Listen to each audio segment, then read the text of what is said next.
फक्कड़ news. नमस्कार, मैं हूं राजाराम त्यागी और आप देख रहे हैं फक्कड़ न्यूज।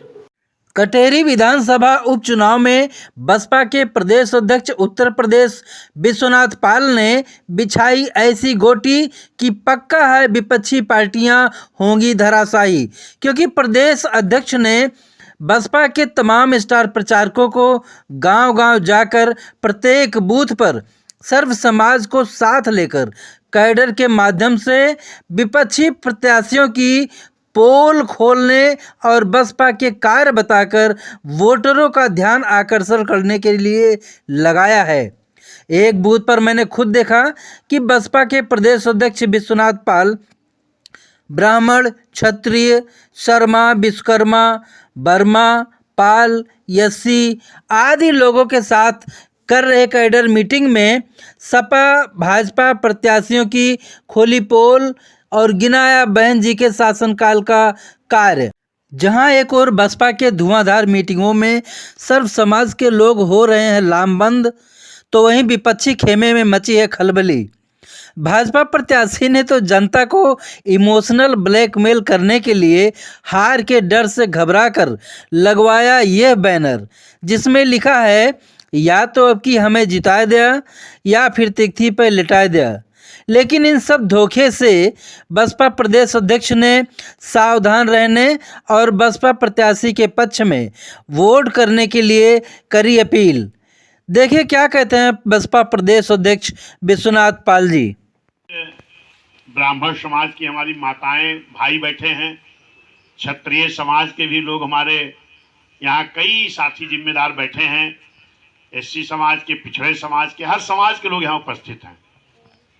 और मेरा मानना है ये शर्मा समाज के हमारे अगुवाई ही किए हैं जो नाई शर्मा समाज से हैं, तो जिस बूथ पर सर्व समाज के लोग आपके साथ खड़े हो जाएं सिंह साहब, वो बूथ फिर हम हार नहीं सकते हैं। और निश्चित है कि इधर मनोज वर्मा जी भी हैं। हम लोगों ने जैसे चुनाव शुरुआत हुआ है, खाली हुआ, तैसे हम लोगों ने बड़ी मीटिंग, तो कल आपकी बहुत बड़ी मीटिंग हुई है बाजार में आपके खजूरी में, लेकिन ज्यादा हम लोगों ने विश्वास किया है कि हर बूथ पर हम पहुंचे। अक्सर लोगों को उम्मीद होती है कि हमारे गांव में कोई आया नहीं, तो हमें तो उम्मीद है कि लगभग हम लोगों की टीम इधर करीब 300 मीटिंगें हमने लगभग 300 बूथों पे कर चुके हैं। माननीय इंदु चौधरी जी हैं प्रोफेसर बीएचयू की, वो भी लगातार बूथ वाइज ही जा रही हैं। शाहिबा अंसारी जी आई हैं जो आजमगढ़ से हमारी कैंडिडेट रही लोकसभा की, वो भी बूथ वाइज ही चल रही हैं। हमारे पूर्व प्रदेश अध्यक्ष भीम राजभर जी, वो भी बूथ वाइज चल रहे हैं। इधर हमारे सालिम अंसारी जी बूथ वाइज जा रहे हैं। जो हमारे प्रत्याशी हैं भाई अमित वर्मा जी, वो भी लगातार बूथ वाइज चल रहे हैं। इसका कारण क्या है? क्योंकि जो भारतीय जनता पार्टी है वो सत्ता में है और उसके जो कैंडिडेट आए हैं वो बहन जी की बदौलत और आपके वोट के बदौलत 3 बार विधायक और मंत्री रहे हैं, तो पैसे कभी उनके पास भी नहीं है। इधर जो माननीय समाजवादी कैंडिडेट हैं उनको भी माननीय बहन जी ने वित्त, संसदीय कार्य जैसे बड़े विभागों का मंत्री बनाया है, आज भी वो सांसद हैं। लेकिन उनको पता नहीं क्यों यही शौक होती है कि जो भी पद इस जिले में हो मेरे घर के अलावा किसी दूसरे के पास न जाने पाए। तो वो खुद सांसद हैं, अपनी पत्नी को विधायक लड़ा रहे हैं, तो उनके पास भी पैसे की कमी नहीं है। लेकिन हमारा जो प्रत्याशी है वो भी कभी विधायक नहीं रहे हैं। एक बार 12 में लड़े थे कांग्रेस से, उनके पिताजी बहुत पुराने बसपा के हैं, अब की वो बहुजन समाज पार्टी से लड़ रहे हैं। तो हमें मानना है कि सभी लोगों तो आपने देखा है, तो एक बार एक नौजवान को, एक नए साथी को सिंह साहब मौका दीजिए, उनको भी हम लोग देखें कि क्षेत्र का कितना विकास कैसे करते हैं। और जो मुझे क्षेत्र वाइज हर समाज के लोगों का जो आश्वासन मिल रहा है, इससे निश्चित है कि अब की विधानसभा का चुनाव, जो उपचुनाव 2 साल का खाली होने जा रहा है। भाई हमारे अमित वर्मा जी कहते भी हैं कि 2 ही साल के लिए तो है, कि एक बार हमें मौका दे दो, हमें भी देख लो। निश्चित है कि हम आपकी सेवा में खरे उतरने का काम करेंगे। तो ये तो मुझे उम्मीद है कि आप सभी लोग जिस तरह से लामबंद हुए हैं, अब की बार इस उपचुनाव में बहुजन समाज पार्टी के प्रत्याशी अमित वर्मा जी बड़े वोटों से जीत करके जाने का काम करेंगे। अब आ जाइए कि जैसे आपके बीच में सपा, भाजपा और बसपा तीन ही मुख्य कैंडिडेट हैं। बाकी तो और कुछ लोग किसी के कहने से खड़े हो गए हैं, कुछ लोग शौक में खड़े हो गए, उपचुनाव है हमारा भी नाम हो जाए, वोट वो मिले ना मिले। और जो भाजपा के कैंडिडेट हैं, क्योंकि भाजपा में यहाँ जो लगातार लड़ते थे, अब की बार तो वो हमारे दुबे जी, क्या नाम, अवधेश द्विवेदी जी, उधर एक हमारे सिंह साहब थे, अजीत सिंह, और कई लोग थे सिंह साहब में। तो लोगों को उम्मीद थी कि बसपा का भी ओबीसी चेहरा है और सपा का भी है, हमें तो मिल ही जाएगा। लेकिन भाजपा के लोगों ने पता नहीं क्यों जो उनके पुराने साथी थे उन पे विश्वास न जता के एक भगोड़े को, जिसको बहुजन समाज पार्टी ने 3 बार विधायक और मंत्री बनाया, अगर वो बहुजन समाज पार्टी के नहीं हो सकते तो किसी के नहीं हो सकते। और वो भी जिस दिन नामांकन किए उस दिन तो वो खुद ही बोले कि भाई हमें तो लगा जैसे जबरदस्ती भाजपा के लोग लड़ा रहे हो। उन्होंने कहा कि मुझे एहसान बहन जी का है, हाथी वालों का है कि हमें 3 बार विधायक मंत्री बनाए हैं, इसलिए हम चाहते हैं कि जिस दिन गिनती हो उस दिन यहाँ से हाथी ही जीत करके जाए। ये खुद ही बोले हैं। तो देखिए, अब उसमें उनकी गलती नहीं है, ये तो सही है कि वही बताए हमारे विमल साहब कि घर में छप्पर था। अगर जिसका घर छप्पर का रहा हो, बहन जी ने उनका मकान बनाने की व्यवस्था किए हो, अगर वो व्यक्ति कहे कि बहन जी पैसा लेती तो बहुत गलत बात है। अगर इस लायक आप थे ही नहीं तो टिकट कहां ले पाते। दूसरे, हमेशा क्षेत्र के लोगों को सोचना चाहिए कि हम जिता के उसको भेजें जो हमारा विकास करे। राजा कभी जाति पाति को देख के नहीं चुनना चाहिए, राजा वो चुनना चाहिए जो हमारे क्षेत्र को न्याय करे। ये जिले के लोग, ये बथुआ तरेका बॉर्डर है आपका, यहां से लोग जब 151 की भी तारीख लेने जाते थे तो इनको फैजाबाद जाना पड़ता था। हमारे बुजुर्ग लोग 1-2 दिन पहले सतुआ पिसान बांध के जाते थे।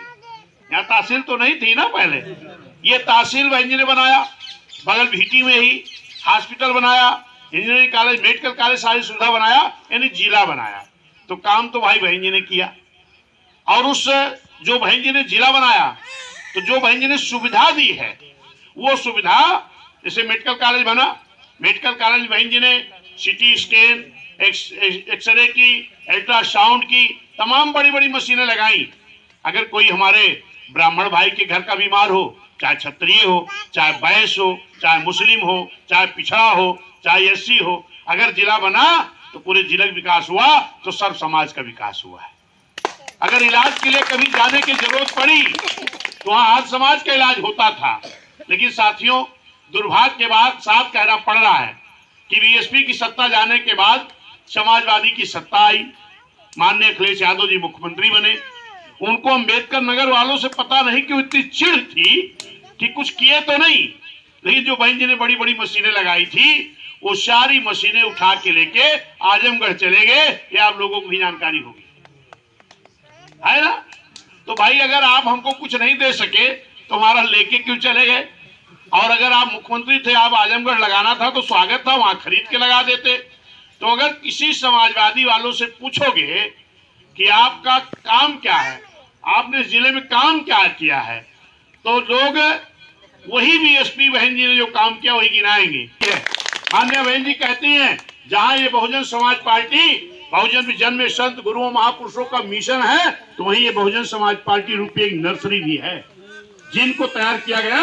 अगर वो बिकाऊ हो गए, अगर वो भगोड़े हो गए तो फिर से इसी नर्सरी से अमित वर्मा जैसे नए नए चेहरों को, हर समाज के नए नए चेहरों को बहन जी फिर से आगे लाएंगी और फिर इस नर्सरी से हर समाज के नेता, बड़े बड़े नेता इसी अम्बेडकर नगर से तैयार होने का काम करेंगे। अब हम अपनी बात समाप्त करेंगे। आप सभी माताओं बहनों का चरण वंदन करते हैं, स्वागत अभिनंदन करते हैं और आप सबसे मैं यही उम्मीद करते हैं कि इस गांव में लगभग यहाँ 60-70 लोग, 80 लोग आप बैठे हैं, लेकिन पूरे गांव के तो लोग नहीं आए होंगे, कुछ लोग खेत में गए होंगे, कुछ लोग कहीं बाजार गए होंगे।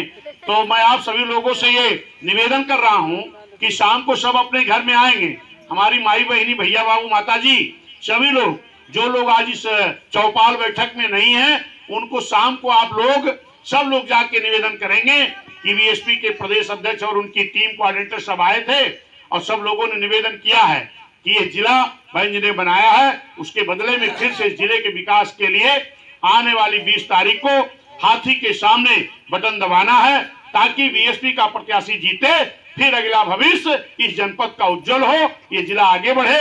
इसी के साथ अपनी बात समाप्त करेंगे। माननीय अमित वर्मा जी प्रत्याशी हैं, उनको आप लोग जिता दीजिएगा, फिर आगे आपका विकास निश्चित होगा। जय भीम, जय भारत, नमो बुद्धाय, खुदा हाफिज, धन्यवाद, शुक्रिया। फक्कर न्यूज।